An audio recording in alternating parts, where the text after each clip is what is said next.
नमस्कार। आकाशवाणी जयपुर अजमेर से प्रस्तुत है प्रादेशिक समाचार।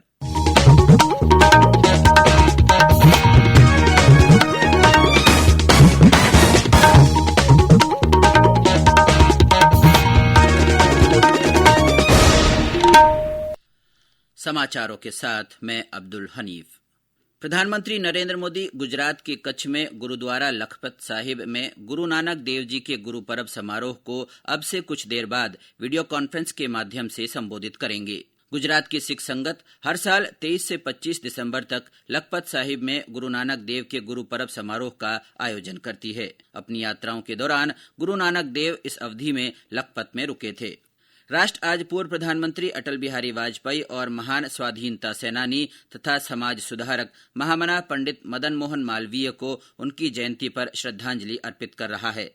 नई दिल्ली में आज अटल बिहारी वाजपेयी के समाधि स्थल सदैव अटल पर राष्ट्रपति रामनाथ कोविंद, उपराष्ट्रपति एम वेंकैया नायडू, लोकसभा अध्यक्ष ओम बिरला और प्रधानमंत्री नरेंद्र मोदी ने पुष्पांजलि अर्पित की। इस मौके पर एक प्रार्थना सभा का भी आयोजन किया गया। देश भर में आज पूर्व प्रधानमंत्री अटल बिहारी वाजपेयी के जन्मदिन को सुशासन दिवस के रूप में मनाया जा रहा है। इस अवसर पर दिल्ली के विज्ञान भवन में सुशासन दिवस समारोह आयोजित किया गया। समारोह को गृह मंत्री अमित शाह और केंद्रीय मंत्री जितेंद्र सिंह ने संबोधित किया। श्री शाह ने कहा कि सुशासन का अर्थ विकास का मॉडल सर्वस्पर्शी और सर्वसमावेशी हो। प्रधानमंत्री नरेंद्र मोदी कल सुबह 11 बजे आकाशवाणी से मन की बात कार्यक्रम में अपने विचार साझा करेंगे। यह इस मासिक रेडियो कार्यक्रम की 84वीं कड़ी होगी।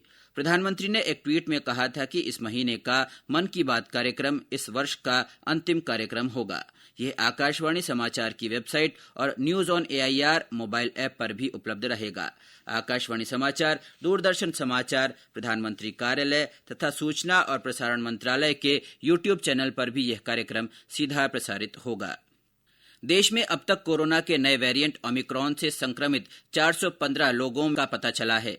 इनमें महाराष्ट्र में सबसे ज्यादा 108, दिल्ली में 79 और गुजरात से 43 मरीज सामने आए हैं। स्वास्थ्य मंत्रालय ने कहा है कि अब तक इस बीमारी से 115 रोगी स्वस्थ हो चुके हैं। प्रदेश में कल कोविड से 42 रोगी ठीक हुए। इसके साथ ही अब तक इस बीमारी से 9,46,167 लोग स्वस्थ हो चुके हैं। वहीं कोरोना संक्रमण के 42 नए मामले सामने आए। इनमें सबसे ज्यादा जयपुर जिले में 18 मामलों की पुष्टि हुई। देश में कोविड टीकाकरण 141 करोड़ का आंकड़ा पार कर गया है। प्रदेश में अब तक 7 करोड़ 86 लाख से अधिक लोगों का टीकाकरण हो चुका है। 4 करोड़ 56 लाख से अधिक को पहला और 3 करोड़ 30 लाख से अधिक को दोनों टीके लगाए जा चुके हैं।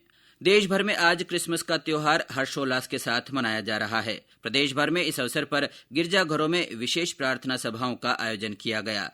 प्रमुख गिरजाघरों को रंग बिरंगी रोशनियों से सजाया गया। लोग एक दूसरे को उपहार देकर क्रिसमस की खुशियां बांट रहे हैं। और अब आजादी का अमृत महोत्सव से जुड़े समाचार। आजादी का अमृत महोत्सव।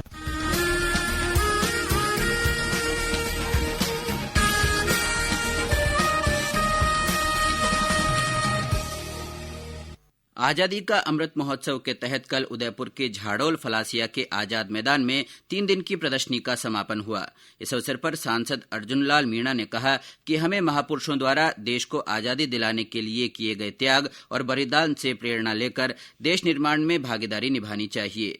क्षेत्रीय लोक संपर्क ब्यूरो उदयपुर की ओर से आयोजित इस प्रदर्शनी में बिजोलिया किसान आंदोलन और मानगढ़ की घटनाओं को प्रमुखता से दर्शाया गया। प्रदेश के विभिन्न हिस्सों में तापमान में बढ़ोतरी के कारण तेज सर्दी से थोड़ी राहत मिली है। मौसम विभाग से मिले आंकड़ों के अनुसार प्रदेश में सबसे कम न्यूनतम तापमान करौली में 6.2 डिग्री सेल्सियस दर्ज किया गया। वहीं हनुमानगढ़ के संगरिया में 6.5, अलवर में 7.4, श्रीगंगानगर में 7.9, धौलपुर में 8, चूरू में 8.2, जैसलमेर में 8.4, सवाईमाधोपुर में 9.4, सीकर में 9.5, बारां जिले के अंता में 9.9, नागौर में 10.5 और राजधानी जयपुर में न्यूनतम तापमान 13 डिग्री सेल्सियस रिकॉर्ड किया गया। और अंत में कोरोना जागरूकता संदेश। कोविड-19 से बचाव और सुरक्षित रहने के 3 उपाय। मास्क लगाएं, 2 गज दूरी है जरूरी, सुरक्षित दूरी रखें, हाथ और मुंह साफ रखें। इसी के साथ प्रादेशिक समाचार बुलेटिन समाप्त हुआ।